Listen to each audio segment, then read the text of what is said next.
Today we begin with a test. Today's test is the pull-up. For the pull-up, we're going to need a bar in our home. We're going to hang from the bar. You can use any grip that you have available to you when we're doing it at home. We start by having a full hang, feet off the ground. Arms are straight, arms are in line with the ears or behind the ears. We're pulling up, getting our chin over the bar or even higher. Back down to that fully extended position with the arm at the ear or behind the ear. If you don't have a pull-up bar, you can't find a pull-up bar, or you cannot perform pull-ups yet, you'll be doing a bent over row test. For the bent over row, we're going to have our feet hip width apart. We stretch our hips back to that bent over position. For our purposes, our standards for the test, we're going to have the back 45-degree angle to the floor, or within that, even lower. We're going to be pulling from straight arms to elbows behind the spine, behind the back. That is the standard, back to straight arms, elbows straight.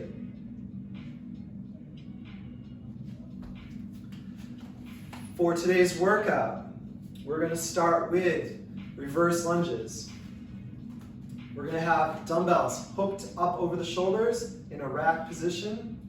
Elbows are forward, elbows are up. We're going to step back and touch the knee to the floor in alternate lunges. If you don't have two dumbbells, or if two dumbbells is too heavy for you, take a horizontal position with the dumbbell in that same position on the chest and perform this movement. A kettlebell, similarly, can be in a goblet position on the chest. No dumbbells at all, we can use a backpack in that same rack position or a plate. Our second movement today is the push-up. For the push-up, we're in a nice tight plank position. Our wrists are under our armpits, body's in a straight line. We're bringing our chest down to the floor, elbows in by the sides. Press up, back to that plank position. If you don't have a strict push-up, you can go down under control in that plank position, place your knees on the floor, and press back up with the knees. If you can't go down slow with the push-up, bring your knees to the floor at the beginning, and then your chest to the floor, drive up using those knees. If the push-ups today are too easy for you, you can use the backpack, fill it with something heavy, put it on your back, do the push-ups. Third movement today, we have a lateral lunge. We'll have the dumbbells or the plate or the bag or the single dumbbell or the kettlebell in that rack position on the front. We have our feet spread wide apart. That's very important. The feet are wide apart. We're sitting to the side into a squat. Our knee is in line with the toe. Our hip is below the knee. Stand up fully. Go to the other side.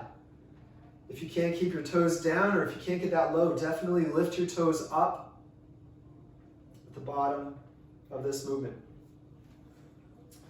Our fourth and final movement today is the pull-up. We hang from the bar, feet off the ground, arms straight, pull up, chin above the bar, chest to the bar if you can do it. If you're too strong for pull-ups today, you can take a dumbbell between your thighs and perform a weighted pull-up. Alternatively, you could put a backpack on, just like you did with the push-up, and weight that pull-up. Alternative to the pull-up, if you don't have a pull-up bar, we're going to do bent over rows today. Bent over row, feet hip width apart, stretch your hips back, arms out straight, and row those elbows past the spine.